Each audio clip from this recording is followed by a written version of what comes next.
3 anos atrás, Komori Isao saiu da casa de seus pais e se mudou para Tóquio para entrar na faculdade. Essa é uma prática muito comum não só no Japão, mas aqui no Brasil mesmo. Sempre podemos ver pessoas que moram no interior vindo para as grandes capitais, como São Paulo, Rio de Janeiro e Brasília.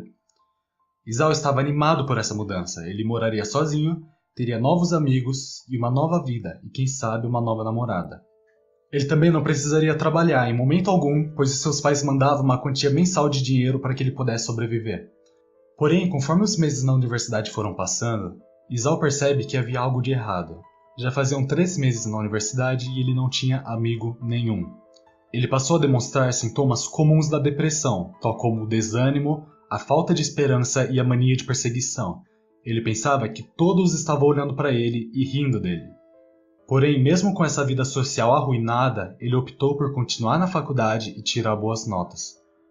Ao menos até um dia, quando, ao se colocar em frente à faculdade, ele não conseguia entrar. Era como se algo segurasse seus pés. Ele decide então que sairá da universidade. Lembre-se, isso aconteceu há pouco menos de 3 anos.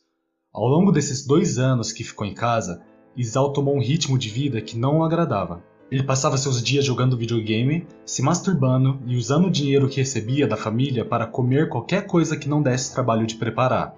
Sua casa era um completo chiqueiro. Essa vida não agradava Isao e ele sentia constante vontade de mudar essa situação, mas ele não tinha animação necessária para isso. A dor de Isao é principalmente vista quando, ao andar pela rua, ele vê um casal com uma filha e sofre com isso, provavelmente pensando como seria se ele mesmo tivesse uma família como aquela. Porém, de um ano para cá, ele passou a ter uma atividade um tanto diferente no seu cotidiano.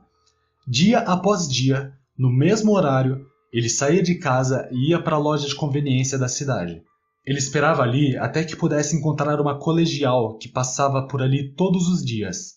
Isao nunca falou com essa colegial, mas todos os dias ele a observava e a idolatrava em silêncio, querendo sempre uma forma de falar com ela, mas nunca conseguindo.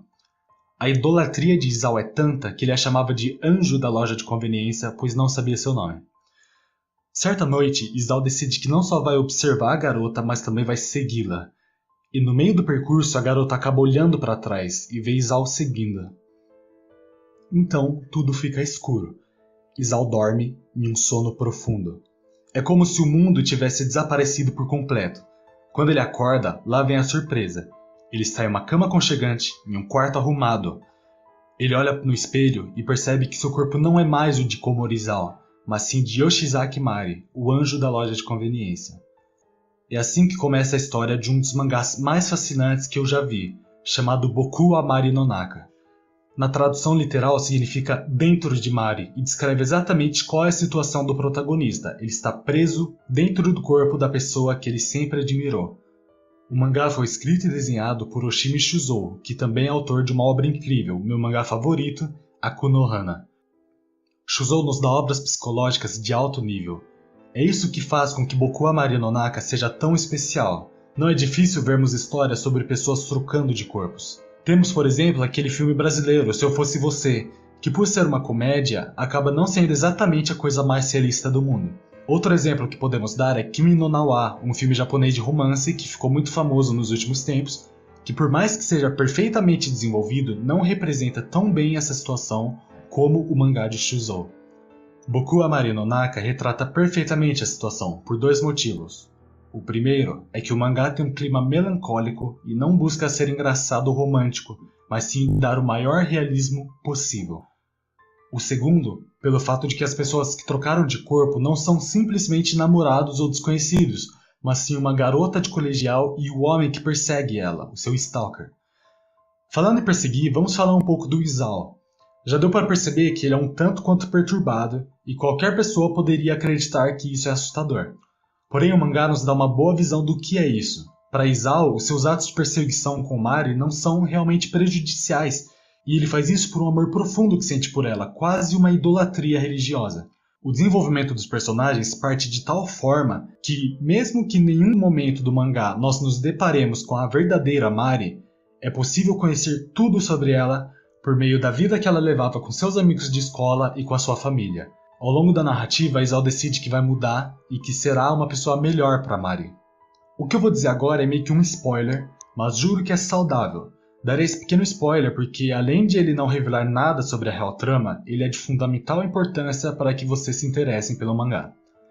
Quando Isao já se acostumou minimamente com a vida de Mari, ele chega à conclusão de que, se ele está vivendo no corpo dela, ela provavelmente está vivendo no corpo dele. Porém, quando ele visita sua antiga casa e encontra seu corpo, não é isso que ele descobre. Quem está vivendo no corpo dele é o próprio Isao, como se houvessem dois Isaos diferentes vivendo nesse mundo, um em cada corpo. Isso faz com que Isao fique perplexo, já que se Mari não está vivendo no corpo dele, nem no corpo dela, ela provavelmente deve estar em algum lugar. Então a história não se torna somente uma tentativa por voltar ao seu corpo, mas também uma busca incessante por descobrir onde está Mari e o que aconteceu com ela. A história pode se desenvolver em um ritmo lento e para alguns entediante. São 80 capítulos que abrangem um número enorme de acontecimentos e sentimentos. Porém, o que eu vou dizer é da mais pura verdade. É impossível descobrir como a história irá terminar. As viradas na narrativa, os plot twists, os acontecimentos bizarros e surpreendentes são tantos que logo você percebe que as coisas não estão nem um pouco andando como você suspeitaria. A vida dentro do corpo de Mari não é fácil e Isao percebe isso logo no começo. Ele precisa agir como ela, não pode deixar que descubram que ele está ali e tem que lidar com seus problemas cotidianos, como relacionamentos abusivos, amizades falsas e até a menstruação.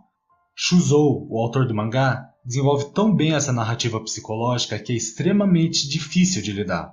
Quando ela termina, nós apenas sentimos que estamos diante de uma obra fascinante, que preencherá um grande espaço na nossa vida.